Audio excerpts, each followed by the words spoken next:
Let me tell you something nobody tells you about abandoned places. It's not the darkness that gets to you. It's not the smell either, though trust me, decaying hospitals have a smell that sticks to your clothes for days. No, what gets to you is the silence that isn't actually silent.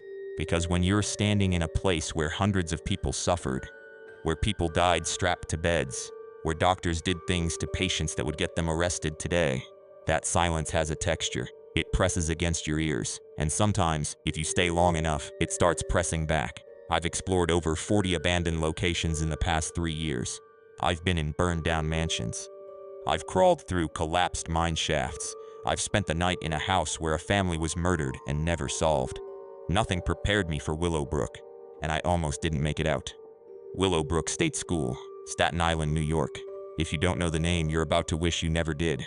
From 1947 to 1987, Willowbrook operated as a state-run institution for children and adults with developmental disabilities. On paper, it was a hospital, a place of care, on paper. In reality, it was one of the most horrifying institutions in American history. At its peak, Willowbrook housed over 6,000 people in a building designed for maybe 4,000. Children were warehoused in their own filth. Staff were so underpaid and understaffed that they simply couldn't keep up.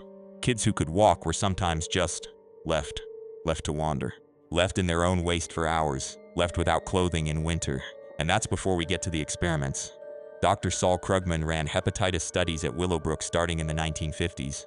The logic was almost casual. Hepatitis was already so rampant in the facility that infecting new patients didn't feel like a crime to him, so they did. They deliberately infected children with hepatitis to study its progression. The parents were sometimes told their child could only get a spot at Willowbrook if they agreed to the study. Let that sink in. These weren't adults who could consent. These were kids, some of them nonverbal, some of them as young as 3 years old. And the people running the place looked at them as, I don't even have a word for it. Not people, not fully. That much is obvious from the records. In 1972, a journalist named Geraldo Rivera snuck a camera crew inside. What he filmed changed everything. Kids crawling on floors, kids rocking in corners completely alone. The smell on camera you couldn't smell, but you could see it on the faces of Rivera's crew. They were physically recoiling. The footage aired on national television. The public was outraged. Lawsuits followed. The place eventually closed in 1987, but the buildings are still there, decaying mostly. Some of the structures have been partially taken over by the College of Staten Island, which now sits on the same grounds. But the original hospital buildings, the ones from the 1940s, they sit behind fences and overgrowth, half collapsed, completely off limits, completely empty. Well, almost completely empty. I went on a Tuesday in October, early morning, around 5 a.m., when it's that specific darkness that feels heavier than regular night. You know what I mean. That pre-dawn hour where the world hasn't decided to be light yet. My friend Marcus came with me. He's done this before. He knows the protocol. Don't touch anything, don't go alone, tell someone where you are. We'd both done our research on the layout, mapped the accessible entry points, knew which buildings were structurally safer than others. We parked maybe a quarter mile away. Walked in through a gap in the fence line that Google Maps had helpfully revealed in an older satellite image. The overgrowth was thick. We're talking shoulder-height weeds, actual trees that have grown up through what used to be a courtyard. The first thing you notice walking in is that the ground isn't flat. It's buckled, heaved up by decades of roots and frost cycles, cracked asphalt that makes the whole place feel slightly tilted. Like the earth itself is rejecting the buildings sitting on it. We had headlamps, high-powered ones. But you know the thing about headlamps in the dark is that they create this tunnel of light, and everything just beyond the edge of that circle is total blackness. Your brain starts filling in that blackness. It starts suggesting shapes. Marcus said to me about 200 meters in, "You see that?" I said, "See what?" He said nothing. Never mind. We didn't talk about it again until we were back in the car. The main building, Building 6, was our primary target. According to old floor plans I dug up through the New York State Archives, Building 6 housed the largest ward, roughly 300 residents at its peak. It also contained what was called the day room, a communal space where residents were kept during waking hours. The door was steel, rusted almost entirely through at the hinges. We didn't even need to force it. It swung inward the moment Marcus touched it, like it had been waiting. The smell hit us immediately. Mold, obviously, rust. And underneath that, something organic and old that I can't describe to you except to say it reminded me of the smell in very old churches, except wrong, inverted somehow. The floors were covered in debris, plaster chunks, broken glass, what looked like the remains of old metal bed frames twisted into shapes they weren't designed to be. The ceiling had partially collapsed in the far corner. Through the gap, you could see the floor above and a patch of gray pre-dawn sky. I got my camera out, and that's when I heard it. A voice. Not clear, not words, more like the rhythm of a voice, like someone talking just out of hearing range, that specific cadence of human speech without the content. You know how you can hear someone talking through a wall, and you can't make out what they're saying, but you know it's a person? Like that. Marcus and I both froze. I pointed the camera toward the hallway to our left. My hand was steadier than I expected. Or maybe I was just gripping it too hard to shake. We stood there for probably 2 full minutes. Neither of us moved. The sound stopped, then it started again. Same rhythm, same directionless quality, coming from everywhere and nowhere. I mouthed at Marcus. Upstairs? He shook his head and pointed down. Below us, there was a basement. I hadn't planned on going down there. The structural integrity on basement levels in buildings like this is genuinely sketchy. Water damage, soil pressure, the whole thing can be compromised without obvious warning signs on the surface. My rule is, if the floor plan doesn't clearly show reinforced construction, you skip the basement. But the sound was coming from below. We found the stairwell. The door was missing entirely. The frame was there, the hinges were there, the door was just gone. The stairs themselves were concrete, which was encouraging.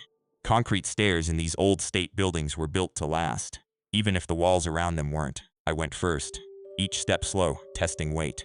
The headlamp showed nothing remarkable, just more debris, more decay. The handrail on the left side gone entirely. The wall on the right side stained with watermarks that went up to knee height. At the bottom of the stairs, we entered a corridor, and we stopped. Because on the wall in front of us, in what looked like it had been drawn in permanent marker maybe years ago, maybe recently, were names. Not just 1 or 2, hundreds of names. Written in different sizes, different hands, filling every inch of the wall from floor to ceiling, in both directions down the corridor. Some were clearly institutional, first and last names written neatly, like a roster. Others were just first names in handwriting that looked childlike. And some weren't names at all. They were drawings, rough stick figures with circles for heads. Patterns that repeated with the kind of relentless precision that you recognize if you've ever seen the kind of stimming behavior that some nonverbal people do. The same shape, over and over, 50 times in a row. I filmed for several minutes without speaking. There's nothing to say. There's nothing in your vocabulary that fits what you're looking at. Marcus pointed his light at a section near the floor and said quietly, "Some of these are from the 90s. I looked. He was right. There were a few dated entries near the baseboards, written by people who had come back. Former residents maybe, family members. People who needed to write something down in the place where something was done to them, or to someone they loved." The voice sound had stopped completely by the time we were in the corridor. We never did find a source. Wind through structural damage, probably. Old buildings breathe in ways that produce sounds. I know that. We stayed in that corridor for about 20 minutes. We photographed everything we could. When we finally turned to head back toward the stairs, Marcus grabbed my arm. "Don't," he said, "don't turn around fast. Just turn around normally and walk toward the stairs." I said, "Why?" He said, "Just do it." So I did. I turned around normally and we walked toward the stairs. When we got back to street level, I said, "What did you see?" He said he didn't want to talk about it until we were outside the building. Outside, in the gray early morning, he told me. He said that when we were both looking at the wall of names, he had turned slightly and pointed his headlamp back toward the basement stairwell. And at the top of the stairwell, there was a figure. He said it was just standing there, looking at us. By the time he'd processed what he was seeing and turned to say something to me, it was gone now. I want to be clear about something. I am not here to tell you definitively that we encountered a ghost. I don't do that. I won't do that because I don't know. What I know is what Marcus told me, and Marcus is not a dramatic person. He's been with me in some of the most unsettling places I've explored. He doesn't spook easily. He was spooked. Here's the thing about Willowbrook that doesn't make it into most of the articles. The official stories focus on the neglect, the overcrowding, the Geraldo Rivera expose. All of that is real. All of that is documented. But there are other threads that researchers have pulled on, and some of them lead to places that are harder to explain. Between 1955 and 1970, a significant portion of the patient population at Willowbrook, the records show somewhere between 200 and 400 individuals, died on the premises. Of those deaths, the official cause of death for nearly 40% was listed simply as institutional causes or natural causes. No further specification. For a modern hospital, this would be a scandal. At the time, for a population that society had largely decided didn't count, it wasn't even a news story. What happened to those people? Some were buried in a small cemetery on the grounds. Some were released to families. For a substantial number, the records simply don't show a clear answer. Former employees, in interviews conducted by researchers and journalists in the 1990s, described things they'd witnessed, that they'd spent decades trying to forget. Residents kept in restraints for weeks at a time. Residents who, staff suspected, were being harmed by other residents with no intervention from administration. Residents who died and whose bodies weren't discovered for hours because of the staff-to-patient ratio. One former attendant, in an interview with a New York disability rights organization in 1994, said something that I've thought about every day since I read it. She said, "The thing that was hardest wasn't the day-to-day. It was that you stopped seeing them, not literally. But you'd look at them and your brain would just switch off, because you couldn't afford to feel it all. And now I can't sleep sometimes because I'm not sure who I actually stopped seeing." That interview was conducted 30 years after she'd worked there. She still couldn't sleep. Before we left the building, we decided to do a sweep of the upper floor. Ground level and above are generally safer structurally, and I wanted footage of the ward itself, the large dormitory rooms where residents had slept. The stairwell to the upper floor was at the opposite end of the building from where we'd entered.